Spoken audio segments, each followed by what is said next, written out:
Vamos tomar muito tempo em pé. Eu quero te convidar a abrir a nossa Bíblia no livro do profeta Ezequiel, no capítulo de número 1. E nós vamos ler a partir do versículo 3. Livro do profeta Ezequiel, capítulo de número 1, versículo de número 3 em diante. Quem achou diz amém? Amém. Nos fala assim a palavra do Senhor. Veio expressamente a palavra do Senhor a Ezequiel, filho de Buzi, o sacerdote na terra dos caldeus, junto ao rio Quebar. E ali esteve sobre ele a mão do Senhor. Olhei e eis que um vento tempestuoso vinha do norte, e uma grande nuvem com fogo a revolver-se, e resplendor ao redor dela, e no meio disso uma como metal brilhante que saía do meio do fogo. Louvado seja o nome do Senhor. Amém. Vamos tomar assento glorificando a Deus. Estamos dentro de uma quinta-feira profética.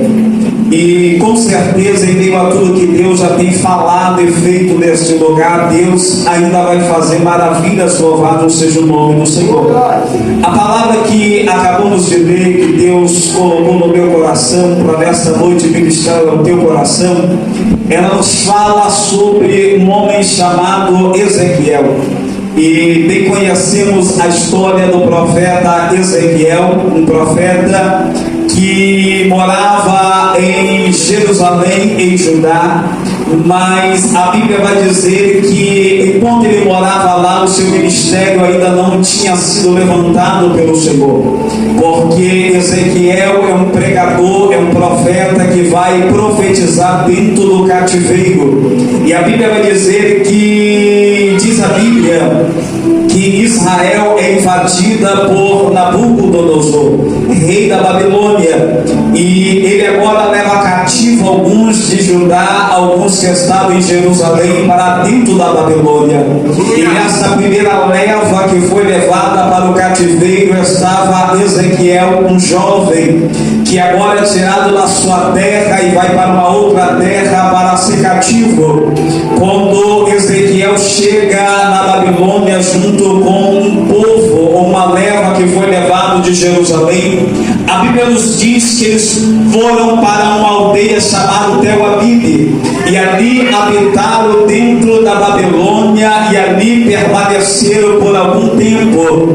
E dentro deste cativeiro, Israel agora vai viver a sua vida. E a Bíblia vai dizer que Israel, morando dentro do cativeiro, eles comem no cativeiro, eles vivem no cativeiro, eles semeiam no campo que havia naquela aldeia de Tel Abibe dentro do cativeiro, eles fazem festa dentro do cativeiro, eles caminham dentro do cativeiro. E a Bíblia vai dizer que eles faziam tudo dentro do cativeiro, mas diz a palavra que eles estavam dentro do cativeiro, mesmo que tudo que eles fizessem dentro do cativeiro viesse ser a vivência deles, eles ainda estavam dentro do cativeiro. Eles não tinham a liberdade de sair e voltar para a sua pátria, eles não tinham a liberdade de sair e voltar para a sua cidade, para o seu país. Eles estavam dentro do cativeiro. Mas haja vista que vamos perceber que dentro do cativeiro eles tinham a oportunidade de fazer tudo, tanto de comer como de plantar, de trabalhar, de caminhar, de visitar os seus parentes, mas estava dentro do cativeiro. Louvado seja o nome do Senhor.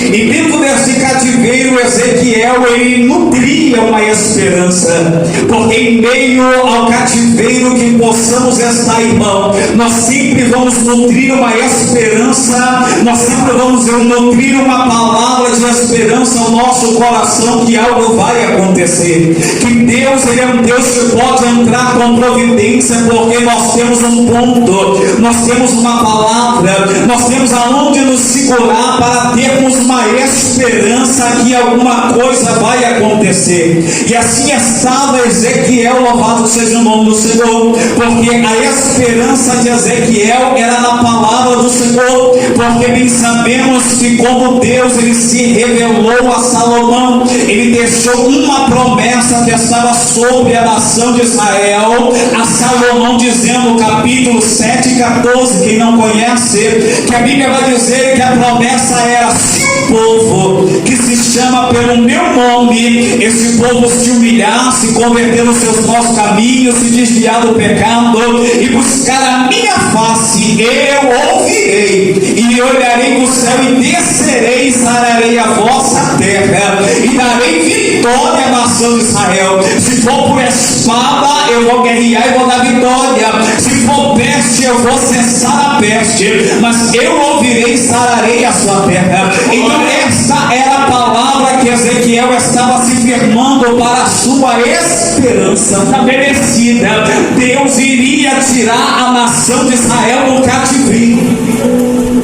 Só que a Bíblia vai dizer, irmão, que Nabucodonosor ele vai fazer a segunda investida contra Judá e contra Jerusalém. E a Bíblia vai dizer que nessa segunda leva ele vai levar quase todos que estavam em Judá, quase todos que estavam em Jerusalém. E a Bíblia vai dizer que ele só não levou os velhos que não conseguiam andar, porque a caminhada de Jerusalém até a Babilônia era uma caminhada extensa, muito grande. Então quem era velho não ia aguentar, ia morrer pelo caminho. Então ele não levou os velhos. E a outra classe que não foi levada foi quem estava doente e enfermo, que não ia conseguir caminhar até a Babilônia. Então ficaram-se os velhos, os doentes e enfermos em Jerusalém. Ficaram-se aqueles que não tinham condição de clamar ao Senhor para que a promessa viesse se cumprir. Os sacerdotes levitas, os homens que era estabelecido para o sacerdócio, para a vida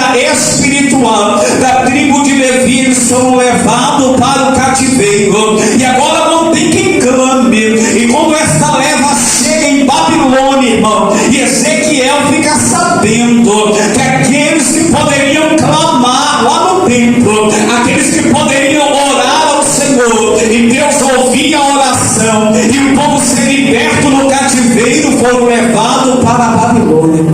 Aleluia! E a Bíblia nos diz que nesse momento Ezequiel se entristece, Ezequiel se enfraquece, porque a esperança dele agora é cortada.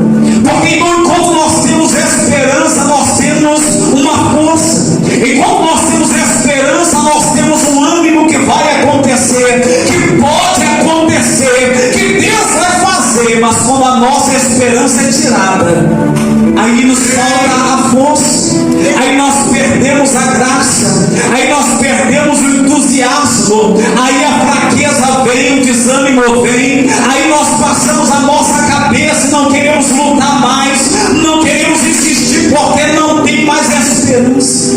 Aleluia!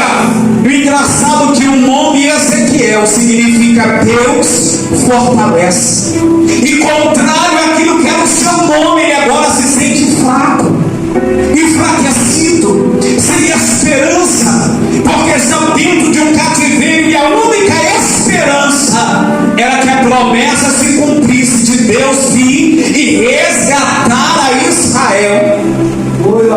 E o que é cativeiro? Porque eles estavam dentro de um cativeiro.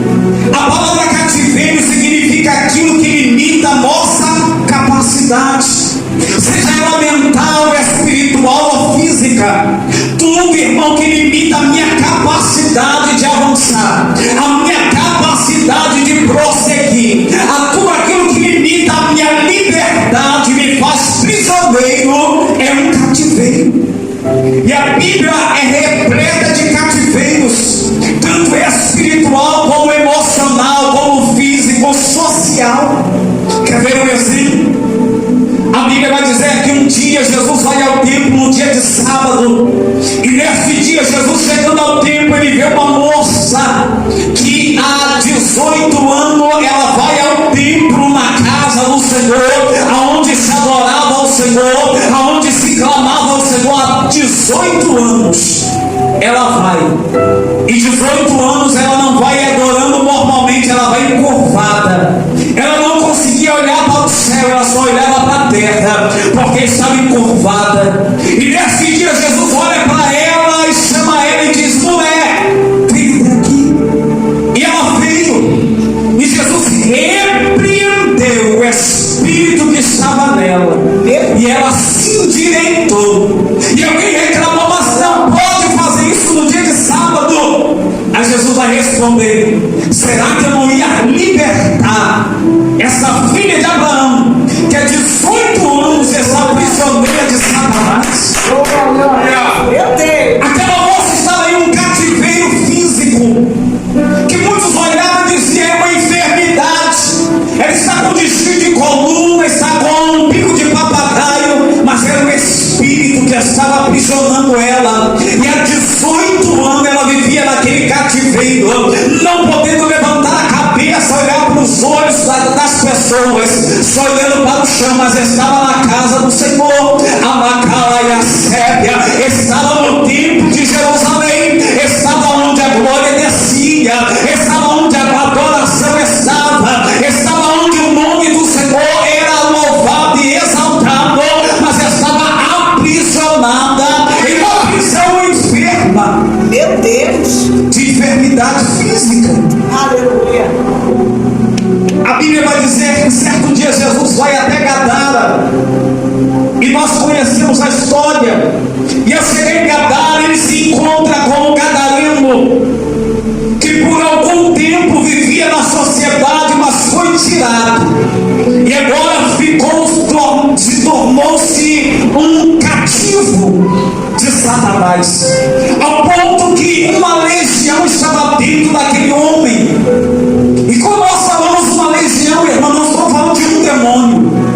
Uma legião segundo a contagem dos romanos, porque a Bíblia vai dizer que ele está pregando para os romanos, e segundo a contagem dos romanos, uma legião era de 2.500 a 3.000 soldados.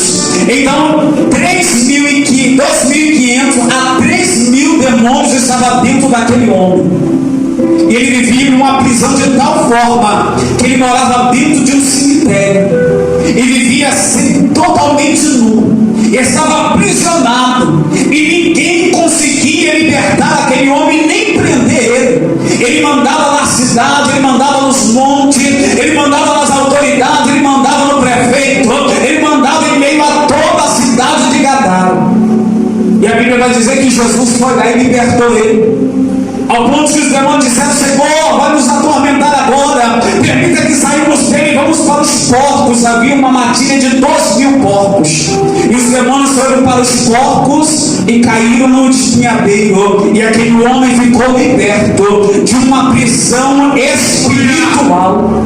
Glória. Então cativeiro é tudo aquilo que limita a nossa capacidade de avançar. Eles estavam dentro do cativeiro, mas andavam, mas comia, mas bebia, mas comprava, mas vendia, mas estava dentro do cativeiro. Eles não tinham a liberdade de poder de ir e vir.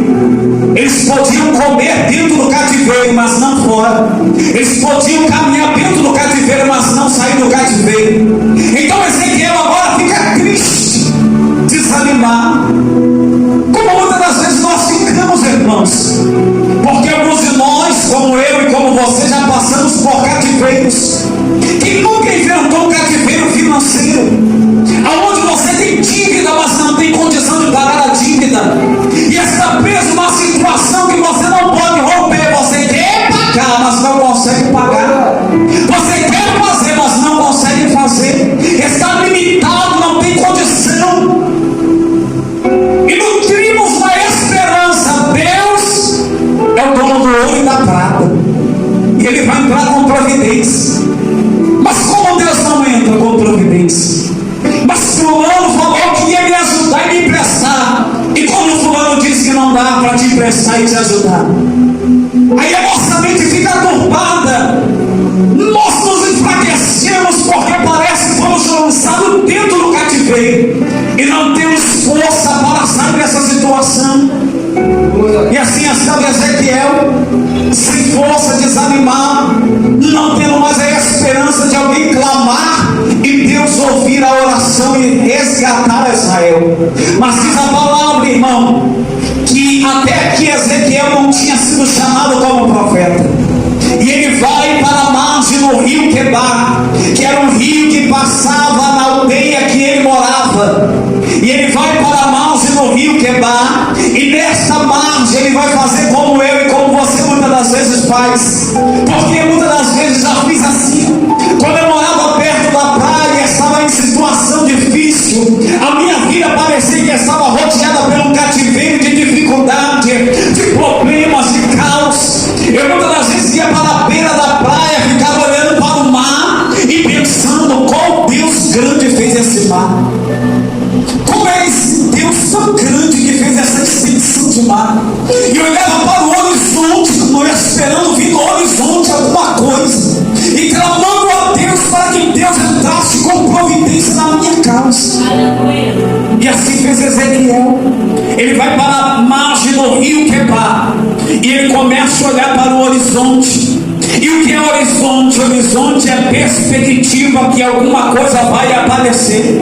Horizonte é aquele limite entre o céu e a terra, aonde você calaia, sebe, alabacaio, aonde você vê as águas tocando, parecendo que está tocando no céu. É o limite, é você olhar para o futuro. E engraçado que Ezequiel foi para a margem do rio Quebar, e ele olhou para o horizonte, ele olhou para frente, ele não olhou para trás. Eita glória! E daqui eu já tiro uma lição profética. Pode estar difícil, pode estar demorando, pode parecer que não vai acontecer, mas nós temos que olhar para o horizonte e nunca olhar para trás, porque o que passou, passou, mas o nosso futuro está avante. Deus tem algo para manifestar na nossa vida de vitória. Não podemos olhar para trás, porque lá atrás não tem nada mais para nós, irmãos. E nós temos que olhar a palavra do Senhor. Pode parecer que Jesus não está no barco, pode parecer que Jesus não está na história, pode parecer que Jesus não está ao lado, pode parecer que estamos só, mas não podemos voltar para trás. Porque a Bíblia vai dizer, irmãos, que quando Jesus ele morreu, mas já tinha deixado delegado a palavra: ao terceiro dia eu vou ressuscitar. Esperai, porque eu vou morrer, mas eu vou voltar. Louvado seja o nome do Senhor. Só que os discípulos, irmãos, não atentaram para a palavra do Senhor. E a Bíblia vai dizer que quando Jesus morre e é sepultado, eles viram que nada aconteceu daquilo que Jesus prometeu que iria voltar. A Bíblia vai dizer que eles voltaram para as mesmas práticas. Pode ver, Pedro volta a pescar, Tiago também, aqueles que eram pescadores voltaram a pescar, eles voltaram para a mesma prática. Porque não olharam, não olharam para o horizonte, para o futuro, para aquilo que estava vindo, olharam para trás. E quem olha para trás, ele volta para aquilo que ele praticava. Como eles eram pescadores, eles voltaram a pescar. Naqueia sábia,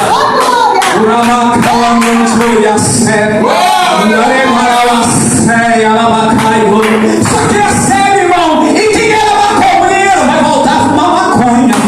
E quem era prostituta vai voltar a se prostituir. Aleluia! Porque eles voltaram para a mesma prática.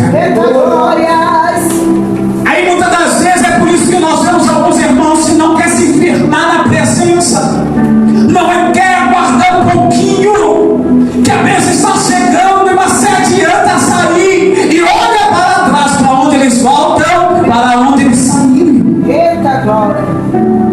Porque o nosso inimigo ele está doidinho que eu e você saia da presença do Senhor, para nos pegar como um troféu e mostrar para Deus: aqui, Deus, onde está o teu ungido, aqui onde está o teu profeta, a tua profetisa, está na minha mão e eu coloco aqui de volta da onde ele saiu. Mas não vai acontecer com nós,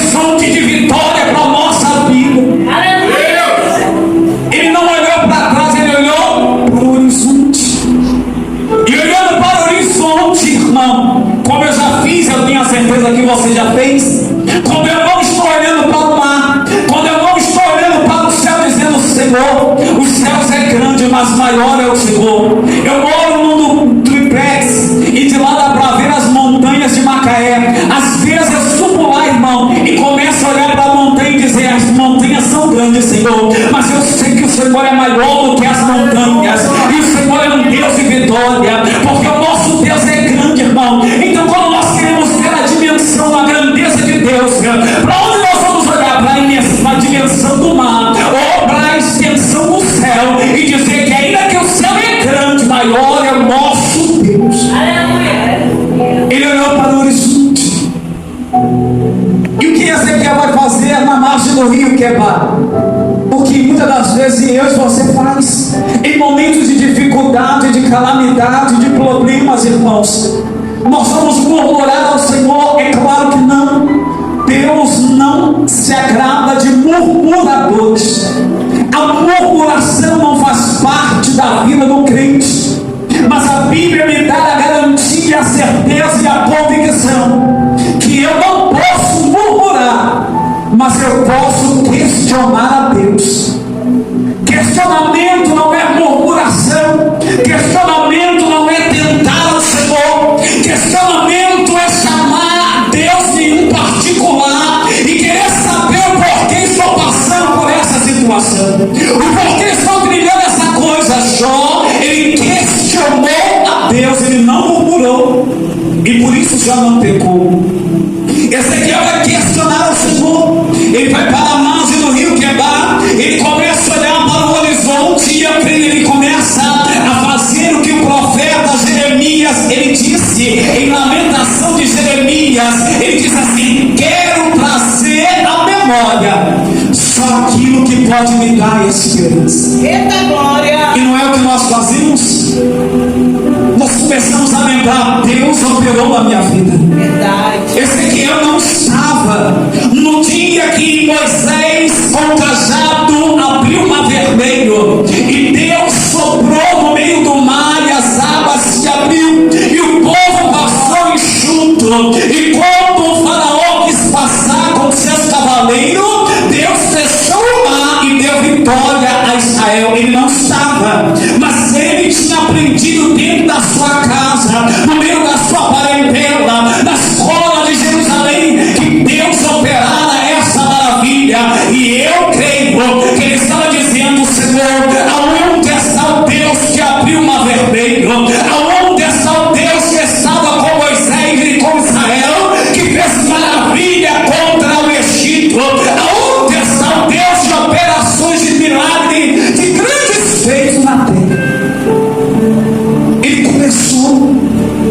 Parecia que Ezequiel tinha lido o profeta Jeremias capítulo 3, versículo 2: clama a mim e responder-te-ei, e anunciar-te-eis coisas grandes e firmes que não sabes. A Bíblia vai dizer, irmão, que enquanto ele clamava ao Senhor, enquanto ele buscava a face do Senhor, enquanto ele estava questionando a Deus, ele está olhando para o horizonte, e a banda que ele começa a olhar é a banda do norte, e ele percebe que do norte ele começa a ver uma nuvem. Se ele viu uma nuvem, significa que o céu estava aberto, não havia nuvem. Mas ele agora começa a vir lá no horizonte, muito longe, com seus olhos, ele fixa os olhos no horizonte, ele vê uma nuvem que começa a vir ao seu encontro. O que ele viu, irmãos? Uma nuvem vindo no horizonte. Você lembra do profeta Elias? Que ele disse assim: Acabe, não te preocupe, a seca vai acabar. 3 anos e meio, a seca vai acabar, vai vir um tempo de abundância na terra. Deus vai mandar torrentes de água e a terra vai voltar a germinar, porque a seca estava muito grave, irmão, ao ponto que o povo estava para descer no fundo. E a Bíblia vai dizer que ele vai para o cume do monte e começa a orar. E diz assim: vai lá e olha para o horizonte. Ele foi e olhou, não vejo nada. Por 3 vezes, na terceira vez, Geazi olha para o horizonte. Ele volta ao profeta e diz: horizonte uma pequena nuvem do tamanho da mão de um homem.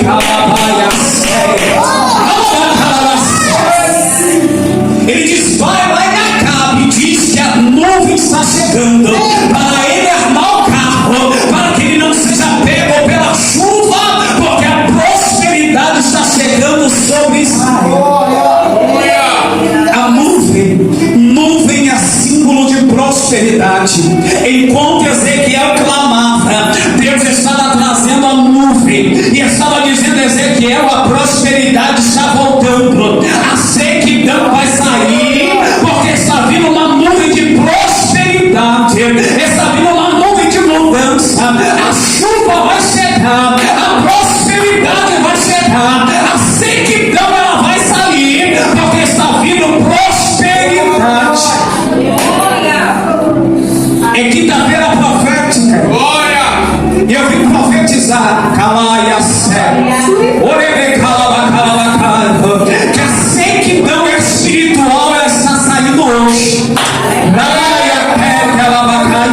Porque é uma nuvem de prosperidade espiritual e prosperidade financeira, ela vai surgir sobre a tua vida. Eu não sei se você está vendo um horizonte, mas tem um horizonte à tua frente, e neste horizonte Deus está projetando uma nuvem de prosperidade sobre a tua casa, de prosperidade sobre a tua vida. A sequidão ela vai sair e a prosperidade ela vai chegar. Mas da onde vai vir essa prosperidade? Quando Ezequiel olha para a margem do rio Quebar, para o horizonte, a Bíblia diz, não eu, que a nuvem ela vinha do norte. A nuvem vinha da onde? Norte. Quando nós falamos norte, dentro do nosso âmbito